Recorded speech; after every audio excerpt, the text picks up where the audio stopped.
what we need to do is everybody needs to wire up a D104 to their radio, figure out how they can tune it and go 4 kcs wide.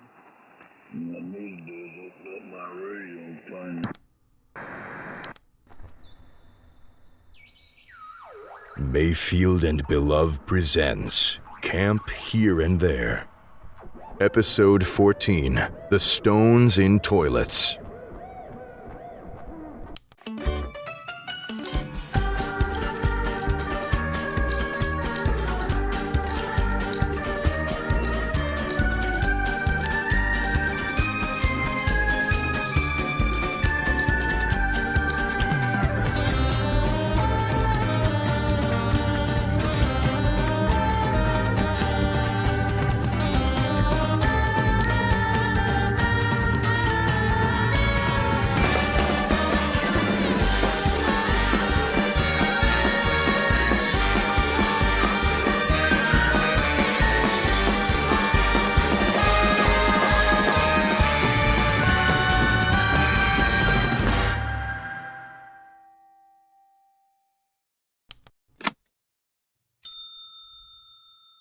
Kids, we need to have a discussion.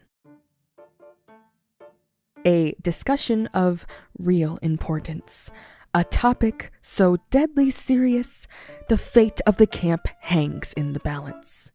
A responsibility which, if mishandled, could pitch this whole summer camp institution right off the rails and into the dark canyons of hell. Have you guessed it? That's right, children. We need to talk about keeping the bathrooms clean. It's one of those responsibilities we all share. Even I do my part. When the summer ends and you kids and your counselors all go away, there's nobody left at the campsite but me and Lucille. And, well, she's not gonna do the chores, so it pretty much comes down to me to keep this camp shipshape. And yes, that does include the sanatorium and the stone toilets within. I've got to do it, campers, because nobody else is going to. Especially not the snarling, stinking beast that has recently taken up residence in the sanatorium, a creature which nobody has ever seen with their own eyes, but which we can all hear sneaking around and growling at us through cracks in the walls whenever we dare intrude upon the urine-soaked labyrinth it has made its home. Trust me, kids, that thing is useless. Anyway, what I'm saying is, ethics, responsibility, community-mindedness. If I can do it, so can you. I'm not going to name names, but to the cabin which has been assigned bathroom cleaning duty for the morning, please understand that we've all got to chip in here. If you use that bathroom, you've also got to clean it. We are functionally a self-sustaining, isolated community in the depths of the wilderness, and it only makes sense that we'd all give as much as we get. That's the whole problem, actually. You mind? I wanted to borrow your, voice loudener, Bob. His microphone? Hoy! Is that what they're calling this thing? Blimey! What a little marvel. Have you never seen a microphone before? Have you? I'm in this room a lot, so yes. Well, you know, back in my old hometown of Legsworth, we didn't have any fancy devices of this like. You didn't have microphones? Well, you know how it is. Small town on the English coast. Yeah, Jetty, you know how it is. Microphones were invented well over 100 years ago. In order for a person to be completely unfamiliar with them, they... Gotta say, Jetty, my boy, you're straining my interest with this, science and history tosh. No offense. None taken? I think... What did he just say? Don't worry. No matter. Water under the roof. Sydney, good man. Your microphone? Yeah, sure, okay. Kids, this is Counselor Juniper, who's with me this morning, and he's got what I can only assume is an extremely important announcement to make. Juniper, you have the floor. Seriously, what did he say? Hello? Can you hear me? They aren't replying. Sydney, how do I know they can hear me? They aren't supposed to reply. They don't have any way to reply. It's a one-way thing. It links to the loudspeakers. Oh! Very well then, I'll just assume they're all ignoring me like they always do. So, You fine people all probably know that my cabin, Cabin Dung Beetle, is home to a real rebellious crowd. Couldn't be prouder of them, really. They're good fellows, jolly good fellows all in one, but they're troublemakers sometimes, aren't they? And today they've decided to raise another stink. Get it? Stink? Because of the loo? It's the loos is the problem. You see, ever since that mysterious creature started slinking around the twisting halls of the sanatorium, nobody goes in there anymore. Everyone's scared some many-fanged monstrosity's gonna leap right up out of the loo while they're doing the business, aren't they? Don't want to get a butt cheek ripped off, no sir. And I sympathize. I do sympathize. I myself, I'd much rather wait in line to use the one loo in the administration building than risk an encounter with the ever-elusive beast of the bathroom. And yes, I'm talking about the same loo in the administration building that Jedediah is always cooped up in for what feels like hours at a time. What are you doing in there, Jedediah? Don't mind me, just taking the piss. What?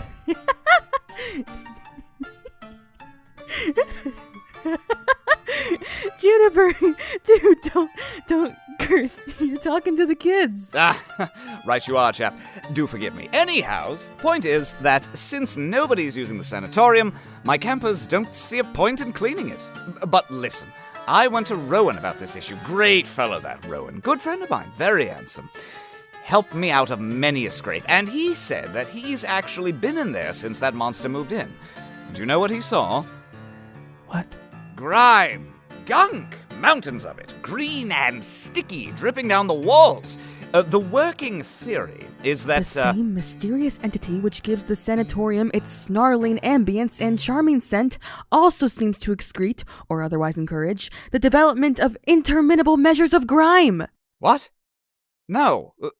We think the monster is leaking goo everywhere. That's what I said. Well, speak the Queen's English if you want me to comprehend you, huh? Anyhows, lads and ladettes, that's the whole of my announcement.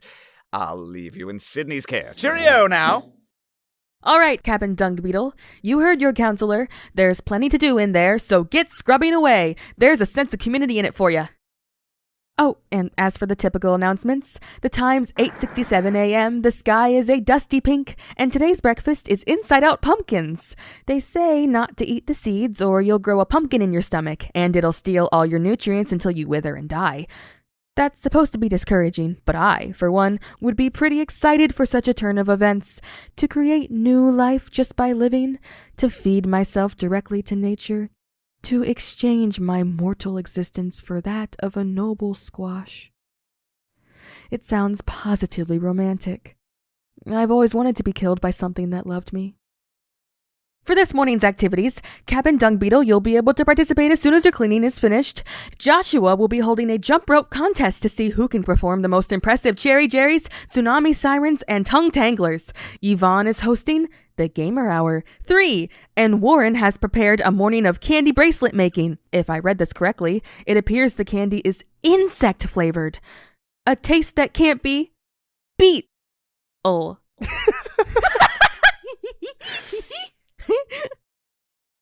One last bit of news.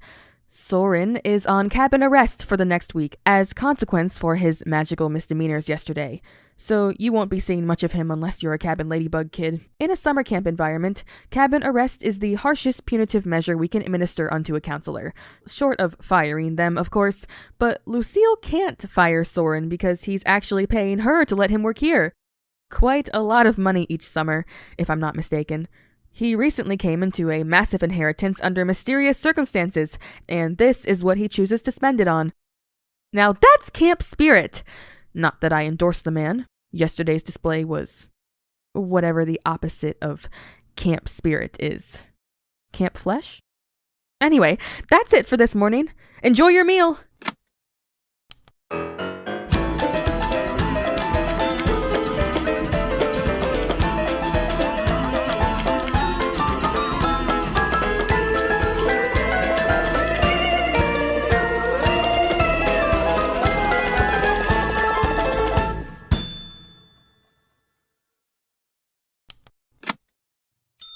All right, campers. Hello. Good afternoon.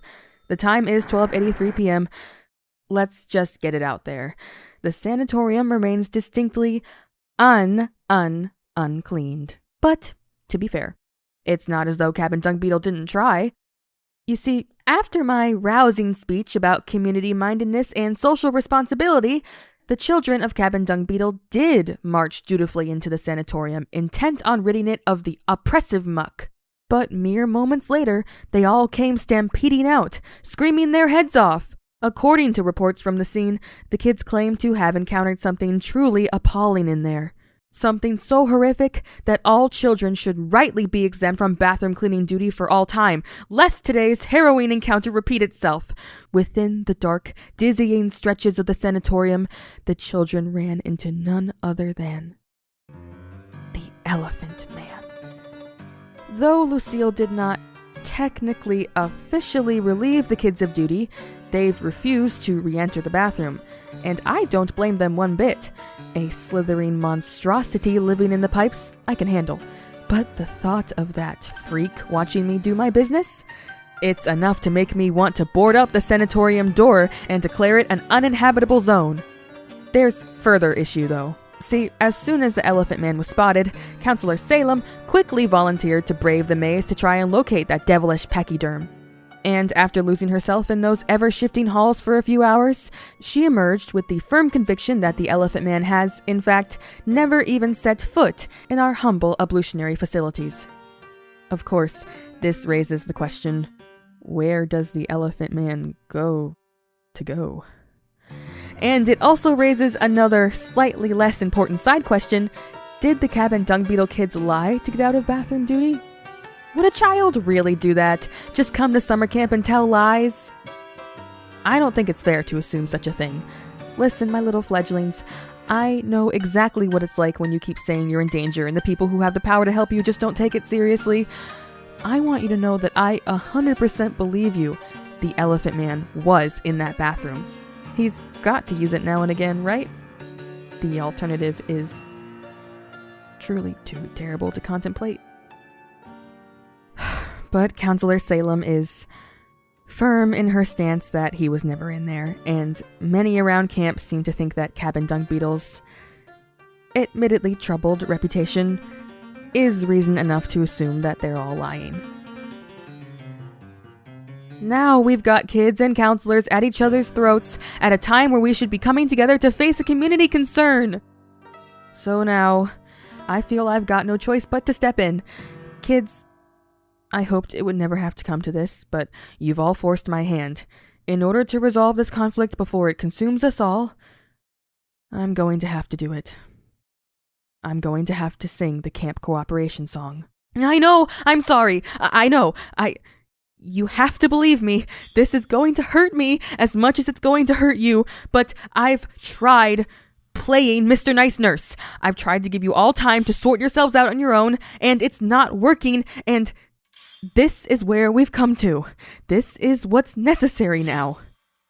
I promise, when the song is finally over, we'll all be able to smile again. Hold tight to your neighbor now. You'll need each other to get through this. 1, 2, 3. Let's all learn to cooperate. Teamwork makes me feel great. Let's chip in and carry that weight. We'll meet a dismal fate if we can't learn to work as one. Everything's gonna come undone, and that will not be too much fun. There's only one way to survive. For humans as a species, society is in a nosedive. Ah, Salem! What a pleasant surprise! Hey, finish up your sermon and come with me. Sorry, why? I'm declaring a staff meeting. Of course. You see, kids, every counselor is granted the authority to declare one mandatory staff meeting per year. It's a big deal that Salem is cashing this privilege in right now. I wonder what it could be about. Sydney. Tuggle. The children don't need this information, Sydney. Stuff like this is exactly why we need a meeting. All right. Can I finish the announcement? Ugh. I still haven't told them what they're having for lunch. Say what you need to. today's lunch is mozzarella sherbet with ostrich cream and a side of ostrich zest. For this afternoon's activities, we have a camp-wide t-ball game played with the eye of the ostrich. I missed that ostrich. Anyway, enjoy your meal. Okay, I'm coming.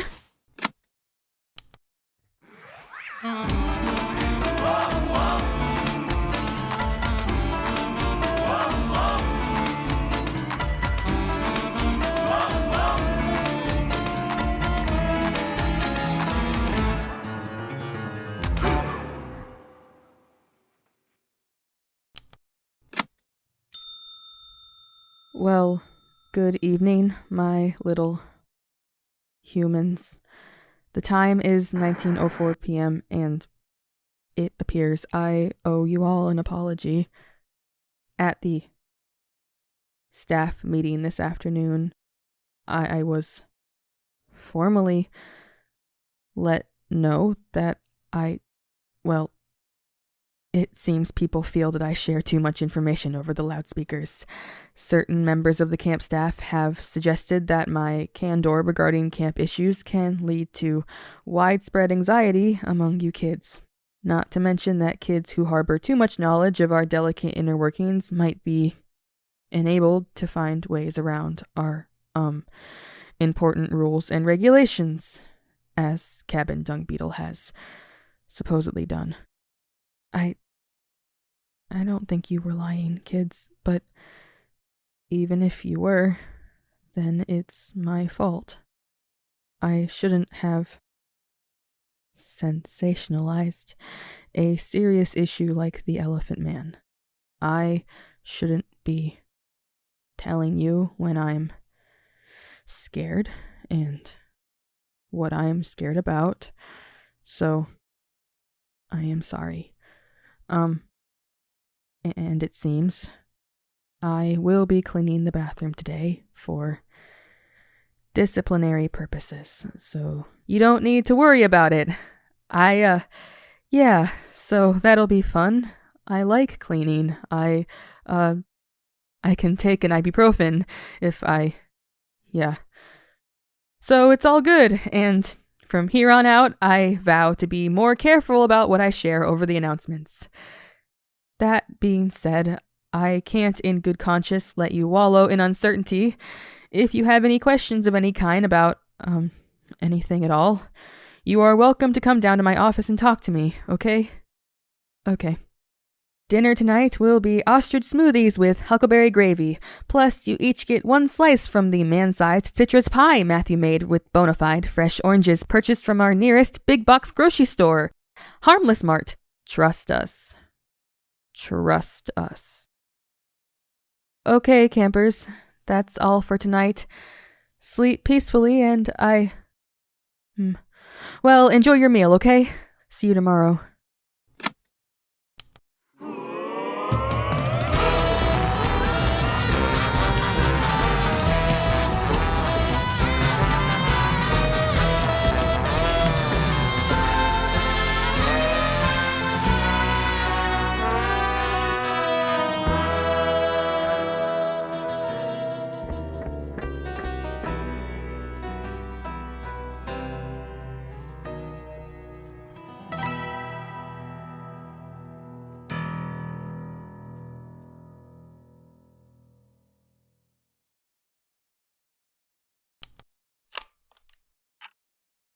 Evening, Ghost Recorder.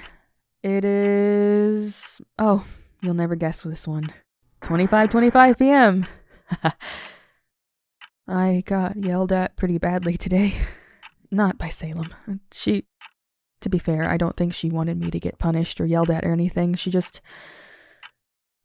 wanted me to change my habits. And I get it. If I'm being honest, I really understand where she's coming from. The world is a scary place, and it can be hard to have fun if you always have to think about the scary stuff, and she just wants the kids to have fun.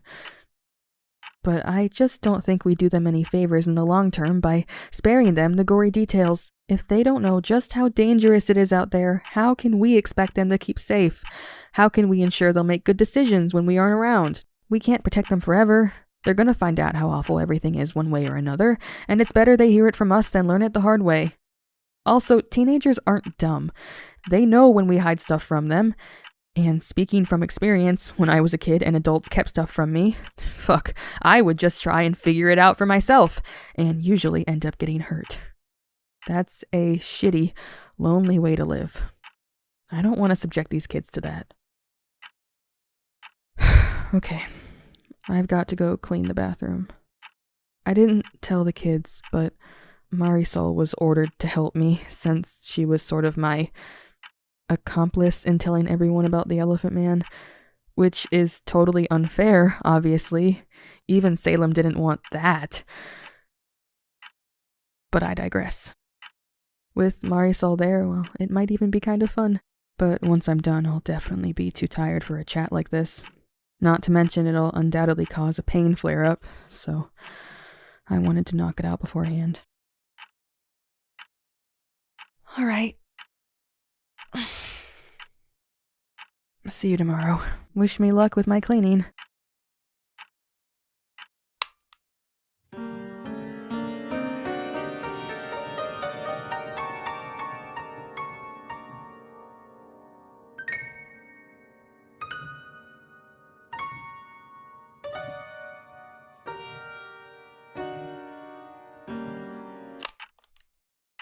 Funniest thing. So, me and Marisol head out, ready for a night of communal responsibility. And, cleaning is not a big problem for me. I don't mind cleaning usually, but I have a very bad goo allergy and some pretty bad pain. So, the prospect of going into a room filled floor to ceiling with glop that I need to scoop, well, I was kind of bracing myself for it. But when we get in there, into the sanatorium, it's absolutely spotless. Still humid and smelly, but all the goo that Juniper talked about had just been scraped off the walls. I really don't have any guesses, but they left a calling card of some kind. A tall, red candle burning on the floor, emanating the scent of mischief. Well, I'm grateful, I guess. And I'm sure my office is grateful I came back, because Jedediah brought one of his clocks in here, and he was fiddling with its inner workings when I walked in. Screws and little gears scattered all over my desk. I don't know why I bothered trying to make him do the job he's here to do. Or anything. Damn. Okay. Marisol wanted to hang out with me tonight by the bonfire, so I think I'm gonna do that. Hoping it goes well, right? Not that things ever go badly with Marisol. She's pretty easy to hang out with. So, see you tomorrow, I guess. Rest well, Ghost Recorder.